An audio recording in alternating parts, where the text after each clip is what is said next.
All right, our guest today is Duane Robinson. Duane has served 24 years in the United States Army, and we'd like to know a little bit about where you have been, how did you get started, and kind of follow your career. Yeah, name's Charles Duane Robinson. My military friends all called me Robbie. Family and all called me Duane. Right. Anyway, right out of high school, Blue River High School, Mount Summit, Indiana, 1967. I had some friends who had graduated a year or two ahead of me, and they had joined the Indiana National Guard unit in Greenfield, Indiana. Mm-hmm. And they had talked real highly of the unit and the training that they were receiving. I thought that sounded right down my line. They'd also mentioned that they'd be going to jump school, and there were rumors that they may be going to Vietnam soon. And again, that intrigued my thoughts, and anyway, I ended up joining the Greenfield National Guard unit. About what year? This would have been right out of high school, about September of 1967. Okay. Of course, I went to basic and AIT at Fort Dix, New Jersey. Mm-hmm. After returning from jump school in about April of '68, it was official that the unit was being activated. I knew the unit was going to Ranger School, is doing all this high-speed training. Mm-hmm. And of course, that's exactly what I wanted. Right. So I was enjoying every minute of it. It's my belief that I was the youngest member of the unit. I was barely 18 at the time. I was only 18 when we went to Vietnam. Mm-hmm. But went to Vietnam with the unit is D Company 151st Infantry. And, well, I was assigned to what they called Team 15, 1st Platoon, 5th Patrol, 5th Squad. And that's how they get the designation Team 15. Right. We'd done a lot of training prior to going to Vietnam. We trained as a team. So by the time we went to Vietnam, we knew each other like the backside of our hand. If you were on the team, you knew how to fire all the weapons, the M6 machine gun, as well as the rifle, the M16. You were qualified as a radio transmitter operator, the RTO. Map reading, you're very proficient map reading, but if any one of the team was absent, any other member of the team was able to fill in. Everybody knew each other's job very well. As it turned out, D Company 151st Rangers in Vietnam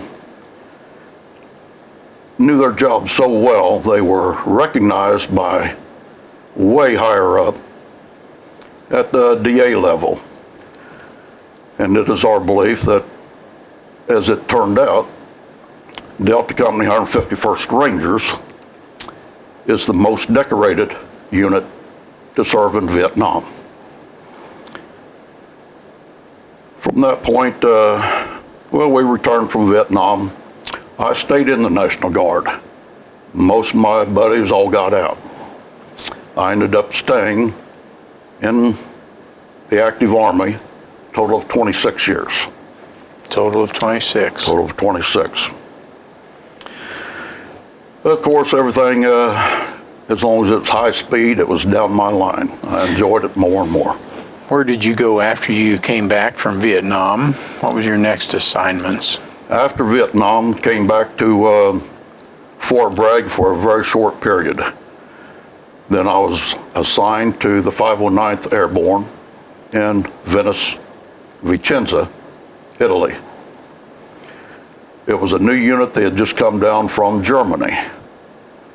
And as the story goes, the unit had been kicked out of Germany. Of course, that made it all more appealing. But they arrived by train in Vicenza, Italy, and that's where I joined the 509th Infantry, an airborne unit. Stayed in Italy about 4 years. After Italy, I went back to Fort Bragg.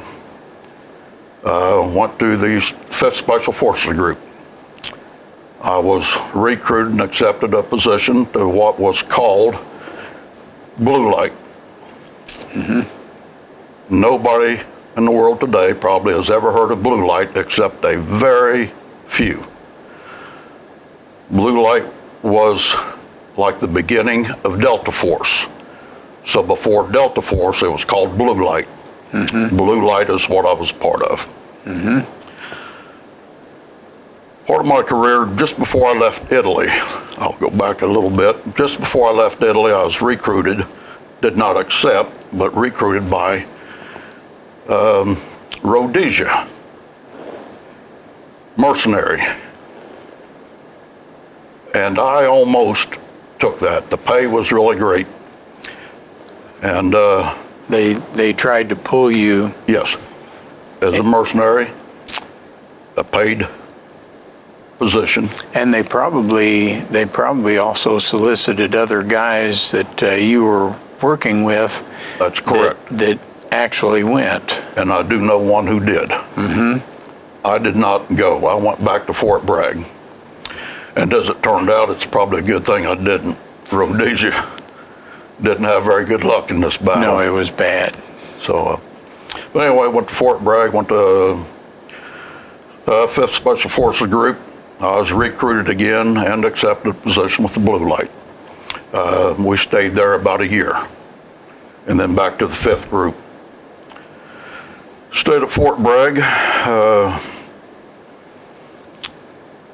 3 or 4 years this time. The thing about Fort Bragg, and it's a running joke almost, once you get to Fort Bragg, you can't leave. If you do, it's like a yo-yo and you come right back. You leave and you come right back to Fort Bragg.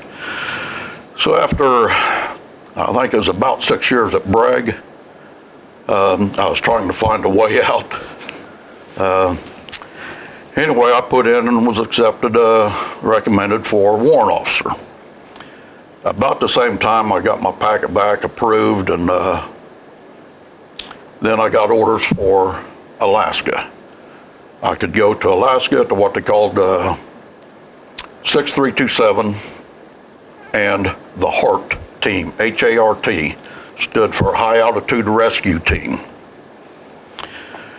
To me, that sounded very interesting as opposed to being an officer.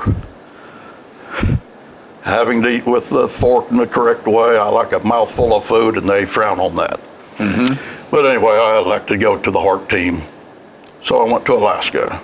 Stayed in Alaska a good 3 years. And that assignment would be a lot more interesting, a lot more challenging than something that you could do back here That's correct. in the States. Right. It just sounded, like you said, a lot more challenging and Yeah. more down my line. I'm not, Yeah. kind of hard to stay between the lines. So I could do the HART team, and anyway, after the HART team, I started wising up, deciding there is still an easier way to make this living. And I put Now, in, how old were you at that time? at that time, I would have been about 30 years old. Okay. Thinking of maybe slowing down a little bit?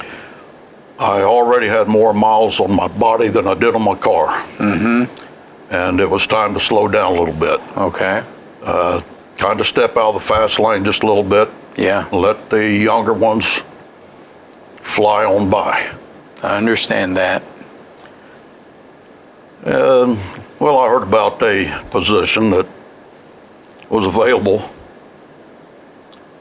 to actually NCOs. And I went to school at Fort Sam Houston for hospital administration.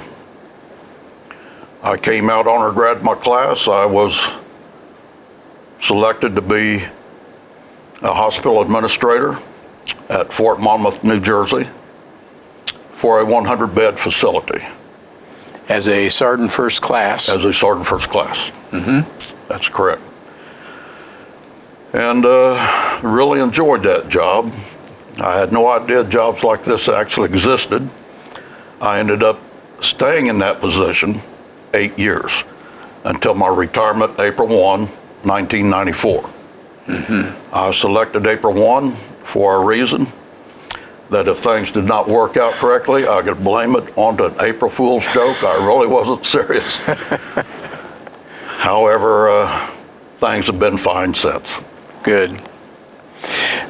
Can you tell us about some of the awards that you have received during the time of your service?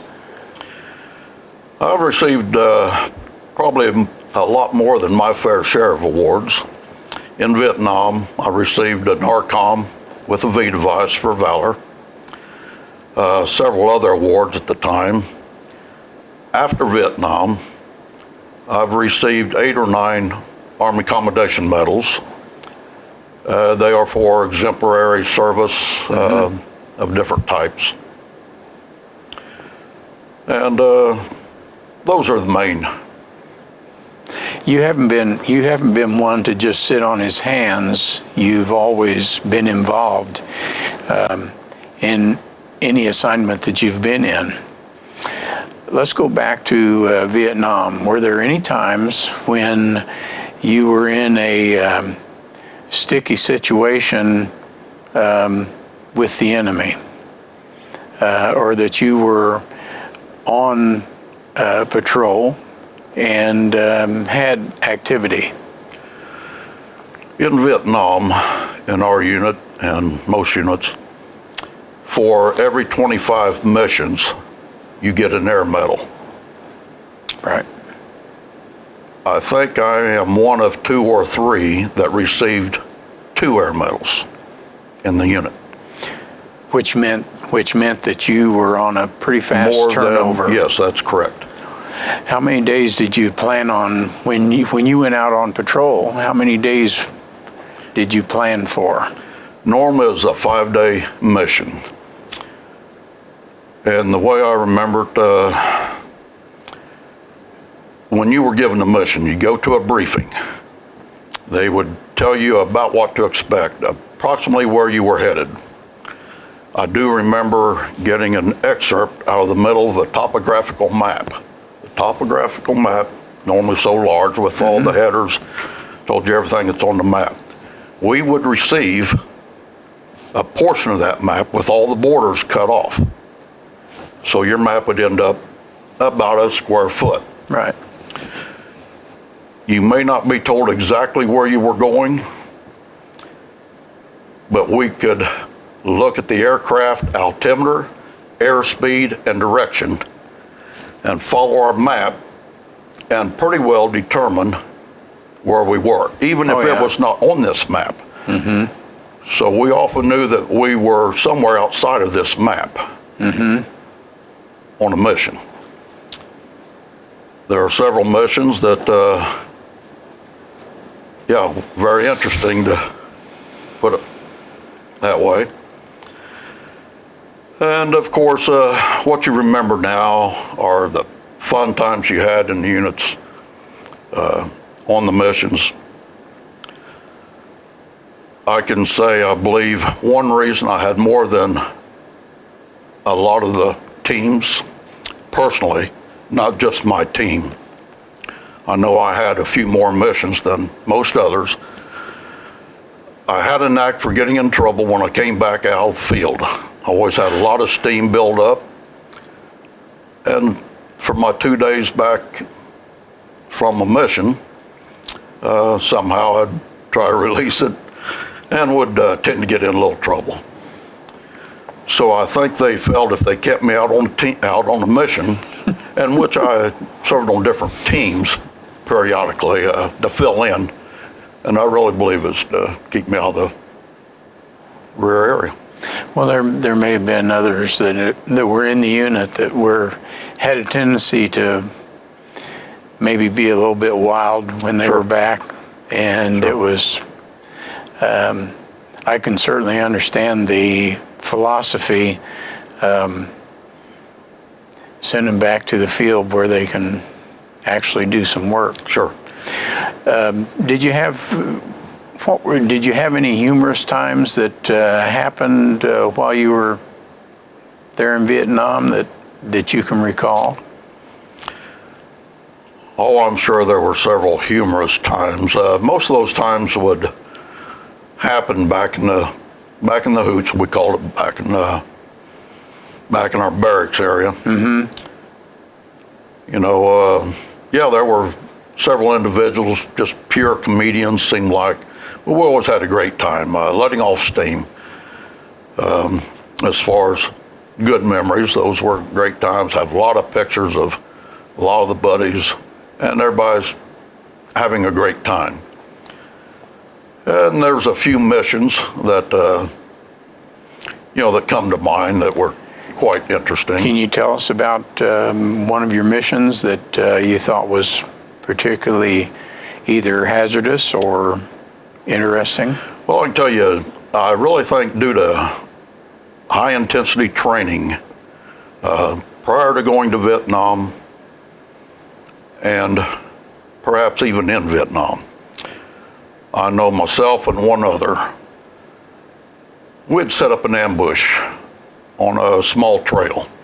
We knew there was a lot of activity on that trail. So the team leader sent myself and another individual to recon the area.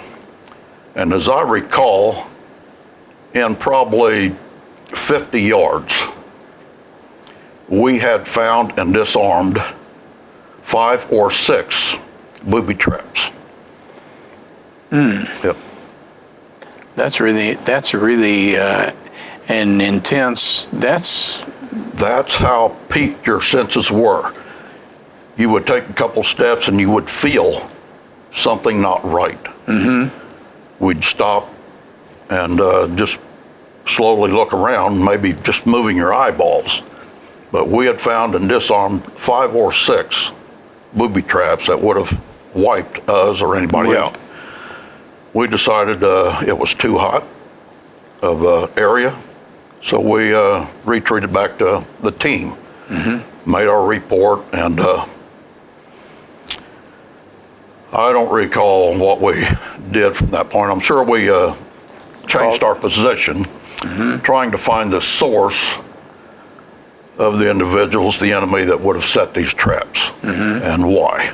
But I know that was a real hot area at the time, and I think about it often. Did you ever, were you ever in a position where you had to initiate or where you did initiate contact? Yes, on several occasions. And we had a team leader, and we had what we called a Chu Hoi. A Chu Hoi is normally a North Vietnamese who has given up on his side and switched sides, changed his loyalty back to us. Right. And after going out with a Chu Hoi a few times, you have to learn to trust them. But anyway, the Chu Hoi, on this one occasion, we were set up on a trail, and he reached over and tapped me on the leg, indicating that activity. So we paid attention, and sure enough, within seconds, we see the enemy coming down the trail, and we initiate our contact. That's when our team leader, he received a round or shrapnel upside the head, split it open, and he was at the time on the radio calling in gunships for some backup. But once he was hit, it had paralyzed him on the opposite side somehow. But anyway, I was nearby, grabbed the radio, talked to, I think... Aloft? Aloft, yep, Aloft. Talked to Aloft, which was an aircraft that flew around the perimeter, around your area, around the area of operation. But we could communicate with them. they would then forward our communication back down to Right. home base. So they kept your communication. Right. And I remember them saying, get somebody on the phone that can talk. I said, I'm here now. So we coordinated gunships coming in.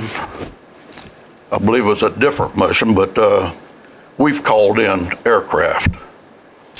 We'd be in an ambush position. We'd see the enemy maybe 50 yards away. We would call in aircraft, and they would come in, and they'd know where we're at. We used what we called we'd use a mirror, and we could reflect light to the pilot. A shiny? So he could, it's called a shiny. He could actually pinpoint right where we were. When I called in and said, we'd like to have a gun run, normally 40 millimeter, he said, are you sure? Knowing that it was very close to our position. And we said, yes, we have to separate us from them. So he got down, he come in like this. He said, get your heads down, I'm rolling in. And I mean, dirt just a-flying. Put it right where you wanted Put it exactly where we wanted it, and of course, took care of the enemy pretty good. He turned around, I said, give us another one just like the last one. He said, are you sure? Get your head down, we're rolling in. And so that's the way that happened. The enemy decided to separate? Those who could Right. separated. Those who couldn't We're laid in left. position. We're left. Were left. But, that was, there's, the more you talk about, think about it, there's a lot of interesting missions. While in Vietnam, I went to Recondo School, what they call Recondo School. Where was that? Recondo was up Nha Trang. Nha Trang? Nha Trang, Vietnam. Again, it's a really challenging school. To graduate, to get your PIN diploma, you had to pull a live mission by yourself. If you succeeded, then you've earned your Recondo PIN. And I recall my mission. I haven't said this a whole lot. It's kind of funny, actually. But I was out on the mission by myself. I had to E&E or get back to home base. I come And upon this is territory. this is that is- enemy territory. Yeah, this is not secure. Exactly. This is back Right. behind enemy lines, pretty Right. much, and what they call the mountain yards. Up in the mountains. Anyway, after 2 or 3 days on my mission, I come across a base camp. North Vietnamese base camp. After laying there a little bit, trying to weigh my options, a little moped, a little scooter, and we call them gooks. That's just an easy term for me to use. Right. I'm not using it in a Derogatory. manner in any way. Right.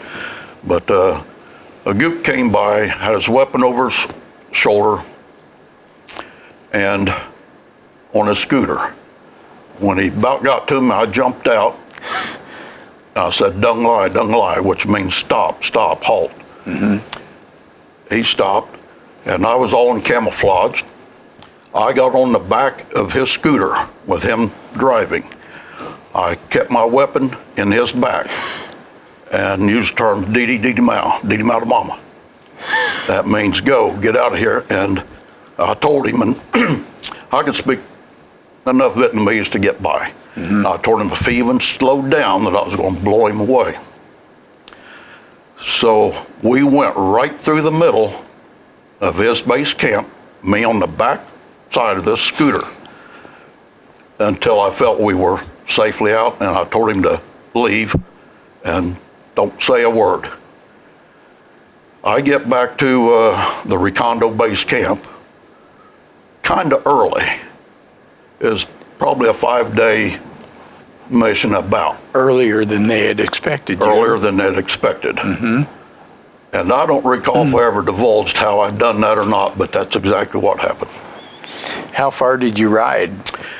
It seems to me like a couple miles through the little trail, zigzagging, and I could see the enemy all around. They were up, going about their daily business, and I just kept my head down, my heart just about to jump out of my chest. And I can one of my early missions, either my first or second mission,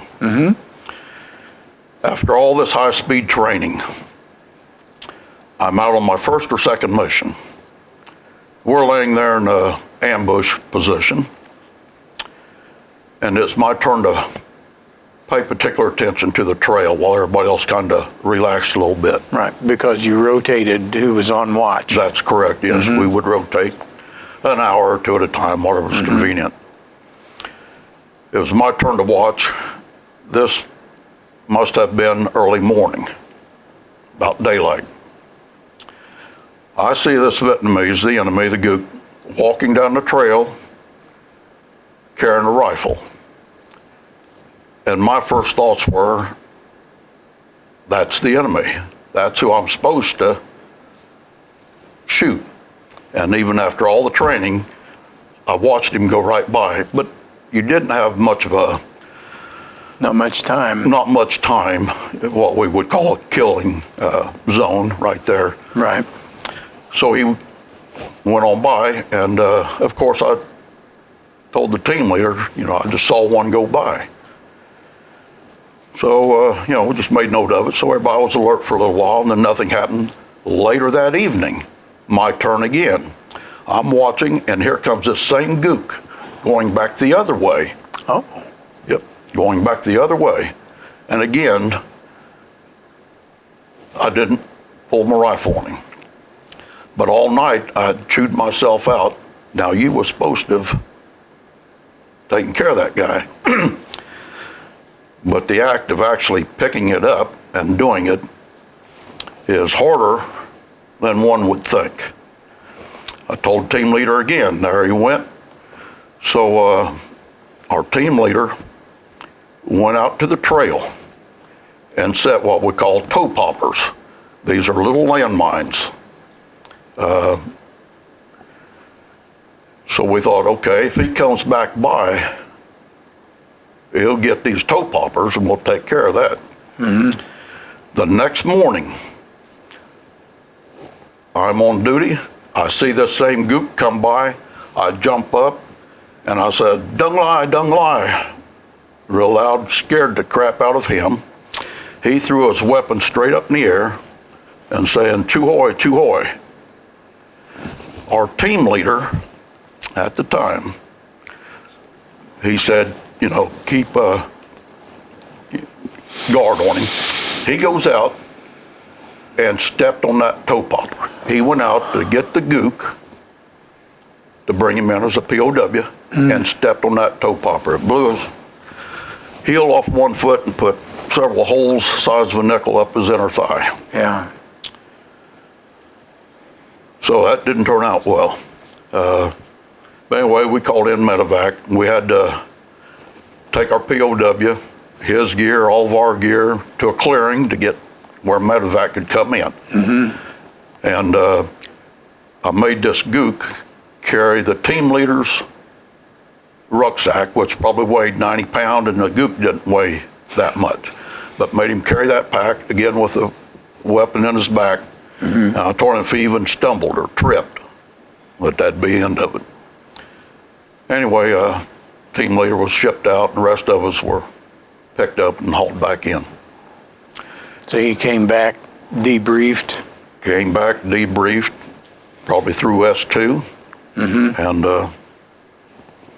what happened to the team leader then? Well, his name was Sergeant McReynolds. McReynolds? I don't know if you remember him or not. I remember him. That was him. And I'm sure he was medevac back to the States, because don't recall seeing him again. I think he went to Japan to start with. May have. Yeah. Yep, that was that mission. Mm-hmm. Yep. Did you make any friendships, any long-lasting friendships in the service while you were there? People that maybe you still maybe keep in contact with? I do. And D Company 151st Rangers are probably the most closely knit group of individuals in my career that I've ever seen. To this day, we still communicate as a group, not just individuals, not one or two, but as a group. We all love each other, check in with each other. Anytime there's an event, we are all there together. But it's a uniquely tight-knit group. I suspect a lot of it is from the intense training we all went through, the intense missions we all pulled. We all understand each other. Of course, I have a lot of friends from the other units that I served with. But nothing nearly as tight as D Company 151st Rangers. Okay. Well, Duane, thank you for your service to this country. Is there anything particular, actually, that as a result of your service and your experience, that are life lessons that guide you maybe today in what you do? I'm sure there are. It's not that I think about it every day. I don't think consciously that the reason I'm doing this is because of that. Right. If you stop and think about it, I'm sure there are things. Philosophy, maybe? Well, the way that you treat others or the way that you deal with your own business? I think a very important thing is do right to and by other people.